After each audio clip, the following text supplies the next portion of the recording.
Students, हमने जो last time एक चीज़ स्टडी की थी, that one linear differential equation. ये हमने लास्ट टाइम एक टॉपिक स्टार्ट किया था। अब लीनियर के अंदर मैंने एक स्टैंडर्ड फॉर्म बताई थी। पहले तो उसकी कंडीशन बताई थी। पहली कंडीशन क्या थी कि जो भी आपके पास डिपेंडेंट वेरिएबल होगा, ठीक है, जो भी आपके पास डिपेंडेंट वेरिएबल होगा और उसके जो डेरिवेटिव्स होंगे, डिपेंडेंट वेरिएबल्स और उसके जो डेरिवेटिव्स होंगे वो शुड बी लीनियर पावर, वो लीनियर पावर के अंदर होने चाहिए। डिपेंडेंट वेरिएबल और उसके derivative should be in linear power. दूसरी कंडीशन ये थी कि dependent variable and its derivative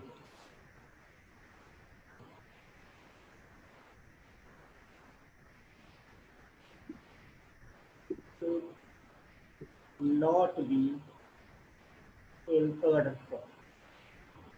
ये प्रोडक्ट फॉर्म में नहीं होना चाहिए। ये हमने लास्ट टाइम जो स्टडी किया। थर्ड कंडीशन याद रखिएगा, डिपेंडेंट वेरिएबल और उसके डेरिवेटिव्स के ऊपर कंडीशन है। इंडिपेंडेंट वेरिएबल की कहीं पे भी बात नहीं आ रही है। तो dependent variables and its derivatives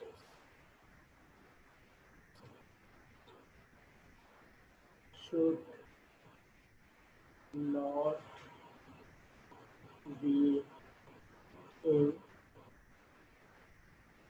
transcendental form. तो ट्रांसेंडेंटल फॉर्म में नहीं होने चाहिए। नॉट का वर्ड है, दो कंडीशंस में नॉट है और एक कंडीशन में उसकी पावर क्या है, वो लीनियर होनी चाहिए। अब भी कह सकते शुड नॉट बी क्वाड्रेटिक और थर्ड पावर इस तरीके से पावर नहीं होनी चाहिए। ये तीन कंडीशन हमारी होती है लीनियर डिफरेंशियल इक्वेशन। अब जैसे सपोज करते हैं, मैं एक एग्जांपल लेता हूँ कि d y over D x, second order ले लेता हूँ, -5y² इक्वल टू ई की पावर है। ये मैंने एक एग्जांपल लिया।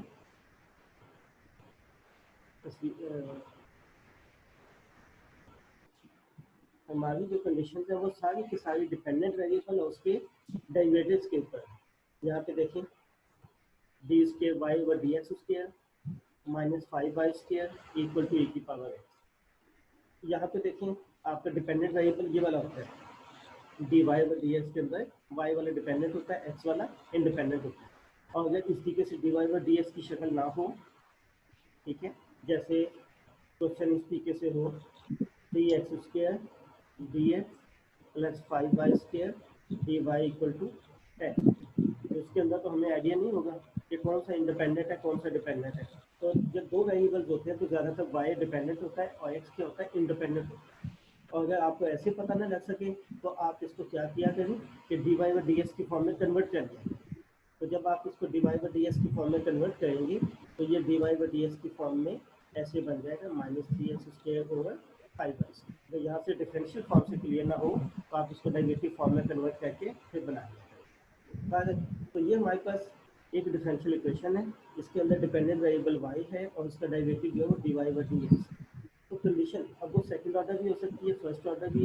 एक एग्जांपल में और देता हूँ, जैसे y डैश की पावर 3 y डबल डैश की power 3 -2y dash plus 5y equal to 10। मैं पहले ये वाली एग्जांपल समझा देता हूँ। यहाँ पे देखिए सेकंड डेरिवेटिव है, इसकी पावर क्या आ रही है, 3 आ रही है, और ये फर्स्ट ऑर्डर डेरिवेटिव है तो इसकी पावर क्या आ रही है, 1, इसकी भी पावर क्या 1, ठीक है। और हमने ये तीन कंडीशनें देखी, ये तीन कंडीशनें देखें ज़रा किस किस के ऊपर है कि डिपेंडेंट वेरिएबल और उसके डेरिवेटिव जो वो लीनियर पावर में होना चाहिए। क्या करते हैं, यहाँ पे देखें y की पावर क्या है, 1, ठीक है, y डैश की पावर क्या है, 1, y डैश डैश जो वो ऑर्डर है उसकी पावर इस तरीके से, y डबल डैश में देखें, y डबल डैश में पावर क्या आ रही है, 3 आ रही है, ठीक है। तो ये पावर या डिग्री कहलाती है और ये जो आपके पास ये ऑर्डर है। तो यहाँ पे देखें y डिपेंडेंट वेरिएबल तो y हो गया, और उसके डेरिवेटिव्स जो मैं ऊपर बात कर रहा था y उसके डेरिवेटिव्स, तो उसके डेरिवेटिव्स कौन से, एक y डैश है और एक y डबल डैश। ठीक है, x के बारे में कोई बात नहीं करना है, इंडिपेंडेंट वेरिएबल के बारे में कोई बात नहीं है। तो ये डिपेंडेंट वेरिएबल और उसके डेरिवेटिव्स के ऊपर बात है। तो आप देखें y की पावर 1 है, ठीक है, y डैश की पावर 1 है, ठीक है, y डबल डैश की पावर 3, एक से ज़्यादा हो गई है, तो ये पहली कंडीशन सेटिस्फाई नहीं कर रहा, क्योंकि पावर, लीनियर पावर का मतलब है कि पावर क्या होनी चाहिए, 1 होनी चाहिए। ठीक है, 1 पावर में होना चाहिए, इसलिए ये non linear, this is non linear. और यहाँ पे भी आप देखें d y by d s की पावर तो 1 है, मगर y की पावर क्या होगी, ये डबल होगी, तो इसलिए ये भी लीनियर पावर में नहीं है, तो ये नॉन लीनियर है। दूसरी एग्जांपल देखें नेक्स्ट एग्जांपल देखें, अगर फर्स्ट करें y y dash minus 5y x Y equal to 10 लेते हैं। अब यहाँ पे देखिए y की पावर 1 है, ठीक है, y डैश की पावर 1 है, ठीक है, y की पावर 1। मगर अब जो सेकंड कंडीशन है, सेकंड कंडीशन ये थी कि डिपेंडेंट वेरिएबल यानी कि y और उसके जो डेरिवेटिव है, मैंने डिपेंडेंट वेरिएबल लिखा है, ये डिपेंडेंट वेरिएबल चेंज भी हो सकता है, अभी मैं आगे एग्जांपल भी देखता हूँ। तो डिपेंडेंट वेरिएबल्स और उसके जो डेरिवेटिव्स है वो प्रोडक्ट में नहीं आना चाहिए। अब यहाँ पे देखिए ये प्रोडक्ट में आ गया, y और y dash minus 5y(x) equal to 10। X के बारे में तो बात ही नहीं कर रहे, वो बात करेंगे वाई और उसके डेरिवेटिव्स के बारे में, वो आपस में मल्टीप्लिकेशन में नहीं आना चाहिए। वो इसलिए नहीं आना चाहिए, देखें यहाँ पे वाई की पावर 1 बन जाती है, यहाँ वाई डैश की पावर 1 बन जाती है, जब दो चीज़ें मल्टीप्लाइड होती हैं तो उनकी पावर से ऐड हो जाती है। तो जब इस टर्म में देखें तो उनकी पावर से ऐड होकर 2 बन जाएगी, जो कि पहली कंडीशन की वायलेशन है, इस वजह से प्रोडक्ट नहीं आना चाहिए। तो ये भी आपके पास एग्जाम्पल किसकी होगी, नॉन लीनियर की।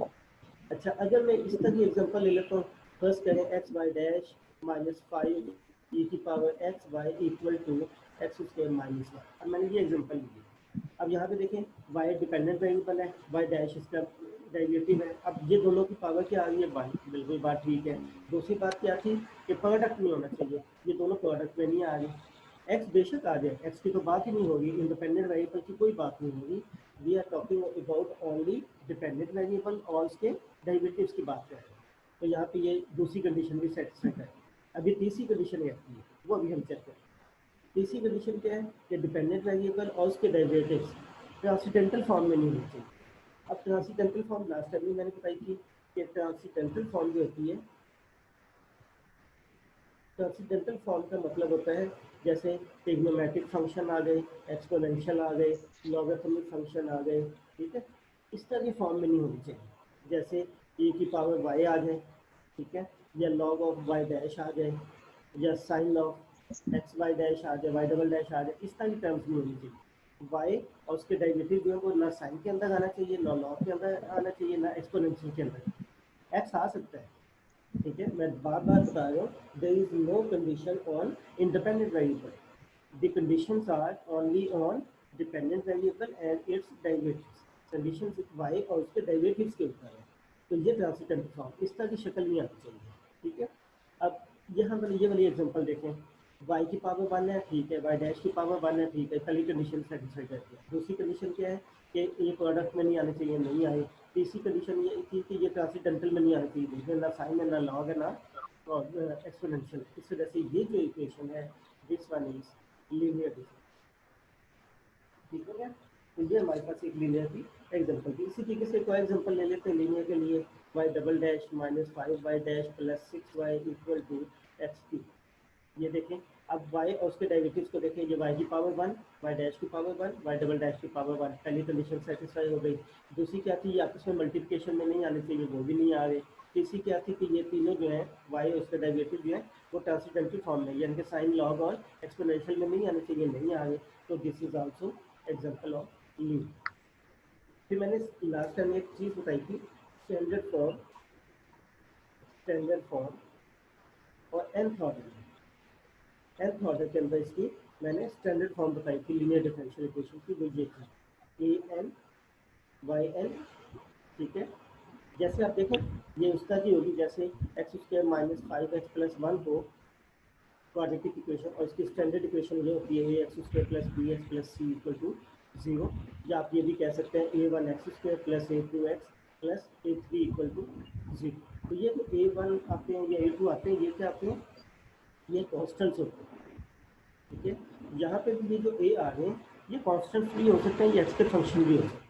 ये इसका डेरिवेटिव है standard form, plus a of n minus one y of n minus one plus two on two, last में बनेगा a two y double dash, चाहे आप ब्रैकेट के अंदर टू लिख दें चाहे स्ट्रिंग से लिख दें, plus a one y dash plus A not Y equal to F of, this is the standard form. यहाँ पे ये वाली एग्जांपल देखें, इस एग्जांपल के मुताबिक एफ ऑफ एक्स किसके इक्वल है, एक्स की। ये राइट साइड पे वो टर्म है जिसमें ना वाई आ रहा है ना उसके डेरिवेटिव्स आ रहे हैं, जबकि लेफ्ट साइड पे आप देखें तो या वाई आएगा या वाई डैश या उसके डेरिवेटिव्स किसी न किसी टर्म के अंदर लाजमी मौजूद है। तो ये जो टर्म राइट साइड पे आ रही है इसमें ना वाई है ना डिपेंडेंट वेरिएबल है ना ही इसके डेरिवेटिव्स, एक टर्म ऐसी लाजमी है, ठीक है, उसको हम एफ ऑफ एक्स कहते हैं। अब यहाँ पे देखें ये लीनियर थी, कितने ऑर्डर की थी, सेकंड ऑर्डर की। यहाँ पे ये एफ ऑफ एक्स है, अगर मैं इसको इसके साथ कंपेयर करूँ तो जो y है y के साथ वाला कोएफिशिएंट क्या कहलाता है, ए नॉट, तो ये क्या हो गया ए नॉट हो गया। y डैश के साथ वाला क्या होगा ए वन, तो ये ए वन हो गया। ये आपके पास y डबल डैश के साथ क्या होगा ए टू, तो ये ए टू, ए टू यहाँ पे क्या y। अगर यहाँ पे मैं x डाल देता हूँ तो ए टू क्या हो जाएगा x हो जाएगा, ठीक है, इंडिपेंडेंट वेरिएबल, और ए वन क्या हो जाएगा -5, ए नॉट क्या आ जाएगा 6, ठीक है।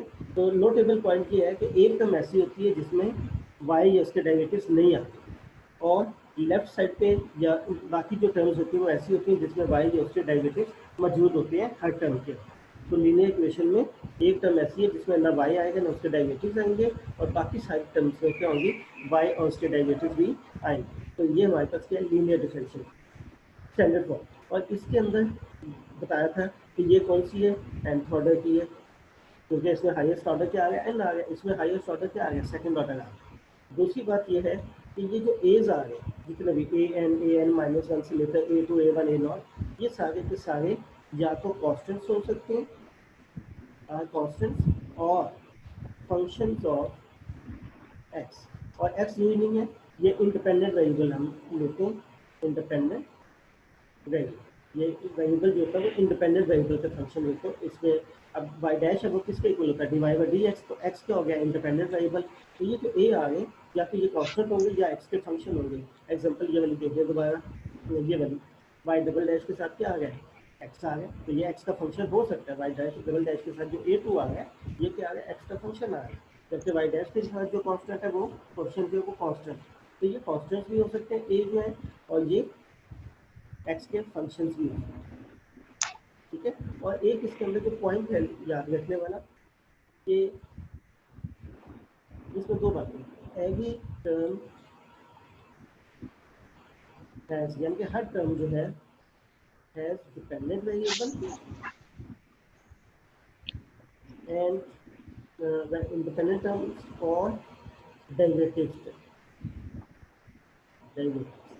एक तो ये बात जो मैंने भी बताई है कि हर टर्म के अंदर देखो, हर टर्म के अंदर वाई भी आ गया या उसके डेरिवेटिव आ गए। Every term has dependent variable और डेरिवेटिव, क्योंकि या तो डेरिवेटिव आएंगे या वाई आएंगे, and one term is without this, यानी कि डिपेंडेंट वेरिएबल और इनके डेरिवेटिव्स के अलावा भी एक टर्म मौजूद होती है, ये एफ होता है, ठीक है। इसमें ना वाई आ रहा है ना इसके डेरिवेटिव आ रहा है, तो ये हमारे पास क्या कहलाती है लीनियर डिफरेंशियल इक्वेशन। ये लास्ट टाइम मैंने बताया। फिर हमने नेक्स्ट जो पढ़ा था कि इसी के अंदर हमने फर्स्ट ऑर्डर निकाला, क्योंकि हम तो सेकंड चैप्टर पढ़ रहे हैं, सेकंड चैप्टर के अंदर फर्स्ट ऑर्डर है, तो यहाँ पे देखिए कि हम फर्स्ट ऑर्डर तक ही निकालें इसी के अंदर से, इसी के अंदर से अगर मैं फर्स्ट ऑर्डर निकालूँ, ये याद रखिए क्योंकि फोर्थ चैप्टर में याद ये जरूरत पड़ेगी। इसमें से मैं फर्स्ट ऑर्डर वाली टर्म निकाल देता हूँ, वो ये बन, क्योंकि बाकी में तो सेकंड ऑर्डर थर्ड ऑर्डर ये सारी चीज़ें आ रही हैं, तो ये तो हम छोड़ दें। अभी हमारा क्योंकि सेकंड चैप्टर है फर्स्ट ऑर्डर है, तो फर्स्ट ऑर्डर यहाँ से यहाँ तक, ठीक है। तो यहाँ पे इसको हम लिख लेते हैं, तो ये first order linear differential equation, first order linear differential equation, तो इसकी स्टैंडर्ड फॉर्म क्या बनी, इसकी स्टैंडर्ड फॉर्म ये बन गई A not Y dash sorry मैं A one plus A not Y equal to F of X. दोबारा दिखा देता हूँ आप लोगों को पेज, यहाँ पे देखें ये वाली ये जो टर्म है a1 y dash plus a not y equal to F of, ठीक है। तो ये मैंने इसके अंदर से फर्स्ट ऑर्डर का पार्ट अलग कर दिया, तो ये और ये जरूरी नहीं होता, हम ए नॉट भी लिख सकते हैं। तो कई दोस्तों यहाँ पे ए नॉट, यहाँ पे a1 लिखा होगा, उससे कोई फर्क नहीं पड़ता। एफ ऑफ एक्स नोटेशन है, आप इसकी जगह जी ऑफ एक्स या कुछ भी लिखा जा सकता है। अच्छा, ये तो एक स्टैंडर्ड फॉर्म होगी। अब ये a1 a नॉट क्या है, एक्स के फंक्शंस भी हो सकते हैं, ठीक है, और ये आपके पास कॉन्स्टेंट्स भी हो सकते हैं। साथ में एग्जांपल भी शो कर दें, जैसे 3y dash minus 5y equal to E की पावर एक्स। यहाँ पे भी ये क्या चीज़ें हैं, कॉन्स्टेंट्स हैं। a1 कॉन्स्टेंट 3 है, a नॉट क्या है -5 है। इसी तरीके से अगर मैं ये x ले लूँ, एक्स उसके y dash minus 2xy equal to e की पावर x। अब ये जो y है उसके डेरिवेटिव्स के साथ जो a नॉट और a1 आ गए, ये x के फंक्शन हैं, ठीक है। अच्छा, अब यहाँ पे जरा देखें, y डैश के साथ कोई ना कोई चीज़ आएगी, y डैश के साथ 3 आएगा, तो y डैश के साथ x स्क्वायर।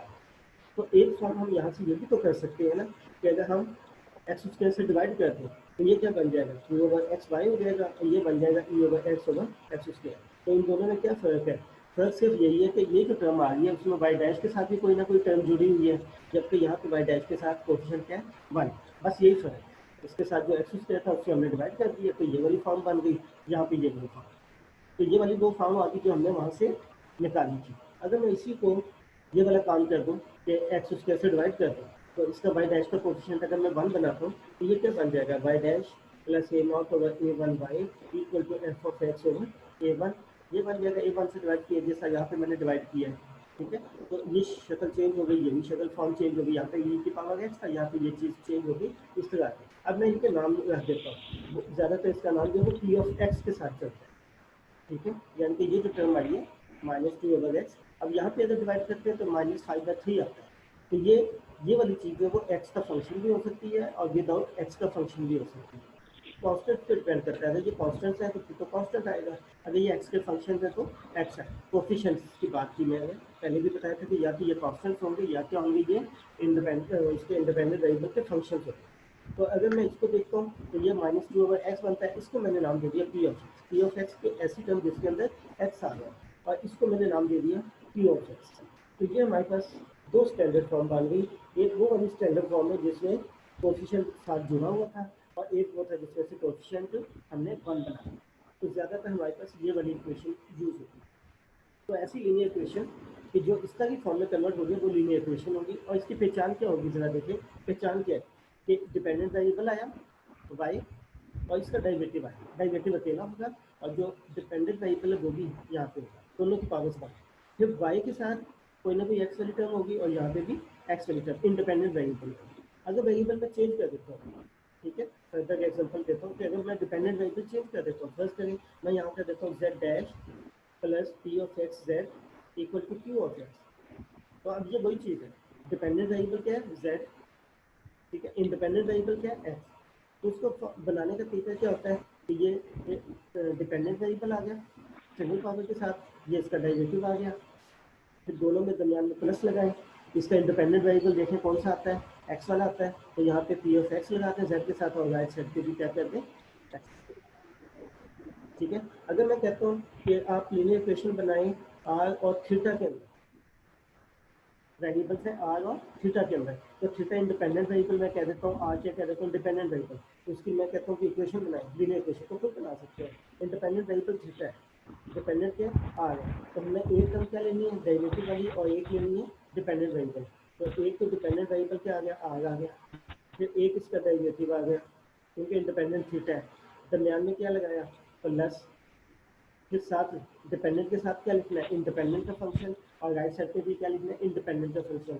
तो यहाँ पे पी ऑफ क्या आ जाएगा, इंडिपेंडेंट वेरिएबल क्या आ गया थीटा, यहाँ पे क्या आ गया पी ऑफ थी। तो वेरिएबल चेंज हो सकते हैं। इसी तरीके से अगर देखें, अगर मैं ये लिखता हूँ कि D X over D R plus P of R X equal to Q of R, तो ये भी ठीक है। अब इसमें देखें क्या हुआ है, डिपेंडेंट वेरिएबल क्या एक्स है, इंडिपेंडेंट वेरिएबल क्या है, इसके अंदर इंडिपेंडेंट वेरिएबल क्या है आर है, ओके। तो ये हमारे पास किसी भी फॉर्म में हो सकता है, एक्स और वाई में भी हो सकता है, यानी कि यहाँ पे डिपेंडेंट वेरिएबल वाई था, इंडिपेंडेंट क्या था एक्स था, इसका उलट भी हो सकता है, यानी कि ये ऐसे भी हो सकता है कि D X over D Y plus P of Y X equal to Q of Y. अब यहाँ पे डिपेंडेंट वेरिएबल क्या है, एक्स है, इंडिपेंडेंट वेरिएबल क्या है, वाई है। तो ये इस तरीके से भी उलट भी होता है। तो ये सारी इक्वेशन जो थी वो थी लीनियर डिफरेंशियल। अब इसका मेथोडोलॉजी, अगर तो पहले तो चेक देखा जाएगा ना कि इसका चेक क्या है। इसका चेक ये है कि आपके पास कोई भी फॉर्म हो तो एक डिपेंडेंट वेरिएबल और एक वाई डैश हो और इक्वेशन इस फॉर्म में लिखी जा सके तो हम उसको क्या करते हैं, लीनियर डिफरेंशियल। जो भी इक्वेशन फर्स्ट ऑर्डर इस फॉर्म में लिखी जाएगी तो हम उसको क्या कहेंगे, लीनियर डिफरेंशियल। मेथोडोलॉजी ये होती है, मैंने लास्ट टाइम भी बताया था कि 3 स्टेप होते हैं। सबसे पहले इंटीग्रेटिंग फैक्टर निकाला जाता है। याद रखिएगा हमने ये वाली यूज़ करनी है, पी ऑफ एक्स वाली, ज़्यादातर ये यूज़ होगी। अगर आपके पास ये वाली आ जाती है A1 वाली फॉर्म में, वाई डैश के साथ कोई चीज़ आ जाती है तो उसको डिवाइड करके ये वाली फॉर्म बनती है। क्योंकि हमें सबसे पहले क्या निकालना है, इंटीग्रेटिंग फैक्टर। इसको हम कहते हैं इंटीग्रेटिंग फैक्टर कहलाते हैं। उसकी वजह से हम इसको आई एफ लिखते हैं। तो आई एफ में क्या होगा, ई की पावर में पी ऑफ एक्स का आपने क्या करना है, इंटीग्रेट करना है। तो जाहिर है पी ऑफ एक्स यहाँ से मिलेगा, डिवाइड करने के बाद पी ऑफ एक्स मिलेगा, इसलिए हम इस टर्म को यूज़ करते हैं। तो ये हमारे पास क्या आ गया, P of x. Second step क्या है कि आपने मल्टीप्लाई करना है, ठीक है, इसको मैं इक्वेशन 1 करें, मल्टीप्लाई करना है वो पी, जहाँ से आपने पी निकाला है उस वाली टर्म को इस इंटीग्रेटिंग फैक्टर से आपने मल्टीप्लाई करना है, ठीक है। एंड और ये लिख देना साथ ही, ये लिखने का तरीका ये है, D over D x, multiply करने के बाद की बात कर रहा हूँ, डी ओवर डी एक्स, ठीक है। जैसे देखिए अगर मैं इसको मल्टीप्लाई कर देता हूँ, इंटीग्रेटिंग फैक्टर का मैं नाम दे देता हूँ, इंटीग्रेटिंग फैक्टर को मैं म्यू का नाम देता हूँ, म्यू ऑफ एक्स का नाम, इंटीग्रेटिंग फैक्टर को मैं नाम दूंगा म्यू ऑफ एक्स का। तो हमने क्या करना है, मल्टीप्लाई करना है किसको, इक्वेशन 1 को इसके साथ। तो मल्टीप्लिकेशन के बाद ये आ जाएगा, mu of X Y dash plus mu of X, ये भी एक्स का फंक्शन होगा क्योंकि यहाँ पे अगर एक्स आएगा तो यहाँ पे ई की पावर एक्स उसके बाई 2 आ जाएगा, तो एक्स तो आएगा, इसलिए हम इसको म्यू ऑफ एक्स कहते हैं। कोई भी नाम हो सकता है, म्यू रख लो, जेड रख लो, कुछ भी रख लो। तो P of X Y equal to mu of X Q of, यहाँ पे देखो मैंने क्या कहा था, इंटीग्रेटिंग फैक्टर क्या था, म्यू, इससे मल्टीप्लाई करना है इक्वेशन 1 को, तो मल्टीप्लाई किया, यहाँ पे म्यू आ गया, यहाँ पे भी म्यू आ गया और यहाँ पे भी म्यू आ गया। तो ये वाली जो टर्म है, लेफ्ट वाली टर्म जो भी बनेगी, लेफ्ट वाली वो टर्म है जिसमें वाई उसके डेरिवेटिव आ गए, वो ऑटोमेटिकली इसके अंदर कन्वर्ट हो जाती है, ठीक है। बस ये स्टेप करने के बाद आपने ये लिख लिया डी ओवर डी एक्स, और यहाँ पे डिपेंडेंट वेरिएबल, यहाँ पे डिपेंडेंट वेरिएबल क्या है, वाई है, वो लिख देना है, और साथ आपने इंटीग्रेटिंग फैक्टर लिखना है। ये मैं नेक्स्ट एग्जांपल में समझाऊंगा कि ये कैसे क्या लिखना है, मल्टीप्लाई करना है, फिर लेफ्ट वाली साइड को खत्म कर देना है, ठीक है। लेफ्ट वाली साइड को खत्म करेंगे तो ये D over D X Y into mu, ये एग्जाम्पल करवाएंगे तो वहाँ से समझ लग जाएगा कि ये फिर कैसे आता है। इक्वल टू आपके पास ये गोल वाली टर्म, राइट वाली टर्म एज। जो तीसरा स्टेप है वो आपने करना है इंटीग्रेट, इसका क्या करना है, इंटीग्रेशन। और जब इसका इंटीग्रेशन करेंगे, इंटीग्रेशन का मतलब क्या होता है, एंटी डेरिवेटिव। इंटीग्रेशन का मतलब है कि आप एंटी डेरिवेटिव ले लें, और ये डेरिवेटिव पड़ा हुआ है तो डेरिवेटिव एंटी डेरिवेटिव को खत्म कर देते हैं, तो आपका जो आंसर आएगा Y mu of X is equal to integration of mu of X D X, और प्लस सी भी आएगा क्योंकि इसको इंटीग्रेट करेंगे तो सी आ जाएगा। फिर वाई जो होगा वो म्यू ऑफ एक्स से क्या हो जाएगा, डिवाइड होगा, ठीक है। तो ये हमारा क्या हो जाएगा लास्ट में आंसर। तो ये हमारा प्रोसीजर इसके अंदर एडॉप्ट किया। एक एग्जाम्पल करते हैं ताकि फिर बाद में ऑडिटिव हो, ठीक है। तो अभी मेरे ख्याल में टाइम 5 मिनट रह गए, कोई क्वेश्चन है तो डिस्कस कर लें मुझसे।